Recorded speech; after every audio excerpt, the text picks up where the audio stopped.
மதுரை புறநகர் மேற்கு மாவட்டம் குமாரம் பிரிவில் 200க்கும் மேற்பட்ட பன்னீர் ஆதரவாளர்கள் மாவட்ட கழக செயலாளரும் முன்னாள் அமைச்சருமான ஆர்.பி. உதயகுமார் முன்னிலையில் அதிமுகவில் இணைந்தனர். மதுரை மேற்கு தெற்கு ஒன்றிய கழக செயலாளர் அரியூர் ராதாகிருஷ்ணன் தலைமையில் நடைபெற்ற இந்நிகழ்வில் புதிதாக இணைந்தவர்களுக்கு முன்னாள் அமைச்சர் ஆர்.பி. உதயகுமார் கழக துண்டு அணிவித்து வரவேற்றார். இதில் சட்டமன்ற முன்னாள் உறுப்பினர்கள் மாணிக்கம், கருப்பையா உள்ளிட்ட கழக நிர்வாகிகள் திரளானோர் கலந்து கொண்டனர். இந்நிகழ்வில் உரையாற்றிய முன்னாள் அமைச்சர் ஆர்.பி. உதயகுமார் நடைபெறவுள்ள தேர்தலில் காங்கிரஸ் வேட்பாளர்களை திமுகவினரை தோற்கடித்து விடுவார்கள் என விமர்சித்தார்.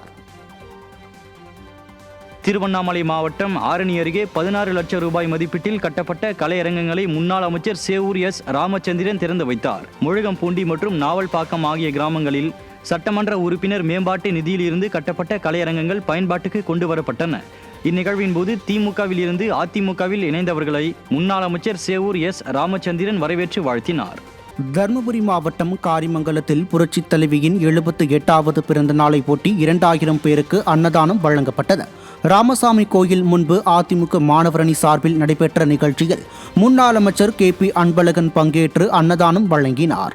மாவட்ட மாணவரணி செயலாளர் பாரதி தலைமையில் நடைபெற்ற இந்நிகழ்ச்சியில் முன்னதாக புரட்சித் தலைவர் சிலைக்கும் புரட்சித் தலைவியின் திருவுருவப் படத்திற்கும் மாலை அணிவித்து மலர் தூவி மரியாதை செலுத்தப்பட்டது. நிகழ்ச்சியில் சட்டமன்ற உறுப்பினர் கோவிந்தசாமி உள்ளிட்ட பலர் பங்கேற்றனர். கிருஷ்ணகிரி மாவட்டம் ஒபக வலசை கிராமத்தில் முதியவரை கொலை செய்ததோடு அவரது 60 வயது மனைவியை பாலியல் வன்கொடுமையும் செய்து கொள்ளை முயற்சியில் ஈடுபட்டது பரபரப்பை ஏற்படுத்திய நிலையில் இதுகுறித்து ஊத்தங்கரை அதிமுக சட்டமன்ற உறுப்பினர் டி.எம். தமிழ்ச்செல்வம் நேரில் விசாரணை மேற்கொண்டார். வன்கொடுமைக்கு ஆளான மூதாட்டியை சந்தித்து ஆறுதல் கூறிய சட்டமன்ற உறுப்பினர் டி.எம். தமிழ்ச்செல்வத்திடம் அவரது குடும்பத்தினர் உரிய சிகிச்சைக்கு ஏற்பாடு செய்யும்படி கூறியதோடு குற்றவாளியை கண்டுபிடித்து தண்டிக்கும்படியும் வலியுறுத்தினார். இந்நிகழ்வின் போது கழக நிர்வாகிகள் பலர் உடன் இருந்தனர். மதுரை நகரில் திமுக ஆட்சியின் மாநகராட்சி ஊழல் மற்றும் நிர்வாக சீர்கேட்டை கண்டித்து அதிமுக மற்றும் தேசிய ஜனநாயக கூட்டணி சார்பில் வரும் மார்ச் 12ஆம் தேதி மாபெரும் ஆர்ப்பாட்டம் நடைபெறவுள்ளது.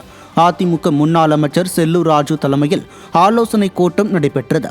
இதில் 200 கோடி ரூபாய் ஊழல் நடந்துள்ளது குறித்தும் 5 மாதங்களாக மாநகராட்சி மாமன்ற கூட்டம் நடத்தப்படவில்லை, 69 திமுக உறுப்பினர்கள் இருந்தும் மேயர் தேர்வு செய்ய முடியவில்லை என்பது குறித்து முன்னாள் அமைச்சர் செல்லூர் ராஜு கடுமையாக விமர்சித்தார். விடியல் தருவோம் என சொல்லி விடியாத ஆட்சி அமைத்துள்ளதாகவும் கடுமையாக தாக்கி பேசினார்.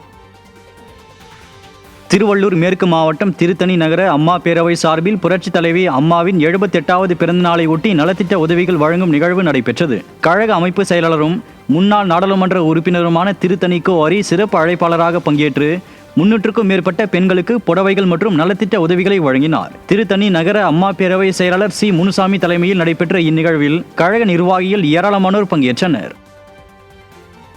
காஞ்சிபுரத்தில் புரட்சித் தலைவியின் 78வது பிறந்தநாள் விழா நலத்திட்ட உதவிகள் வழங்கப்பட்டு சிறப்பாக கொண்டாடப்பட்டது. விழாவில் முன்னாள் அமைச்சர் வி. சோமசுந்தரம் பங்கேற்று பொதுமக்களுக்கு வேஷ்டி, சேலைகள் உள்ளிட்ட நலத்திட்ட உதவிகளையும் அன்னதானமும் வழங்கினார்.